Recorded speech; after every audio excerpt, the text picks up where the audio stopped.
Have you ever heard that old saying that the path to gaining everything requires you to lose everything first? Well, today we're diving deep into a fascinating spiritual text that takes a look at the book of Exodus and sees the ancient ritual of the Paschal Lamb as a kind of roadmap for a radical inner transformation. Let's get into it. So, right at the heart of this entire teaching is this massive paradox. To gain everything, you first have to lose it all. Now, this isn't just some old, dusty idea. It's a direct challenge to how we think about success, about our own identity, and, what's actually valuable in our lives. So the big question is, how does that even work? How can total loss possibly lead to the ultimate gain?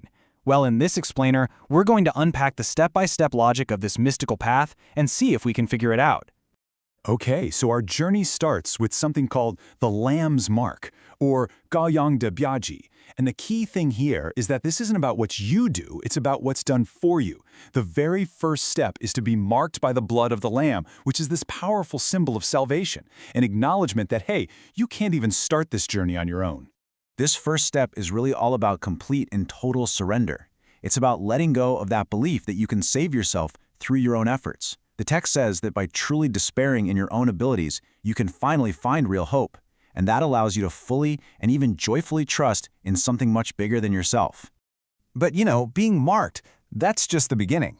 The next stage, which is called the pure offering, 遵节的奉献, this one requires your active participation. It's all about internalizing that salvation in a really radical way. And this is where the imagery gets, well, pretty intense.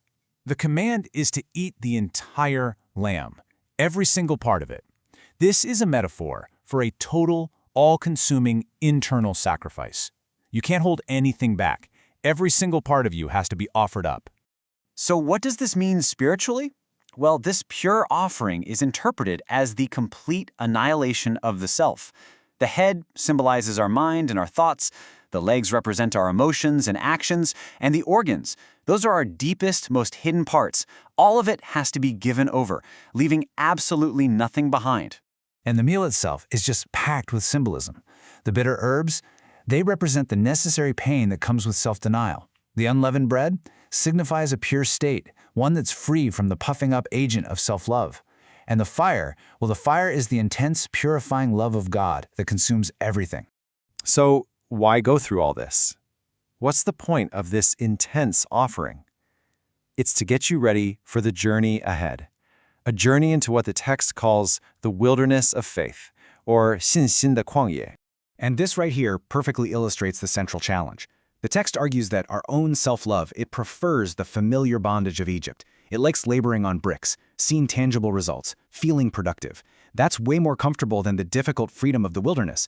Because that wilderness journey, it means giving up the satisfaction of seeing the fruits of your own labor and just surrendering completely to a path of naked faith.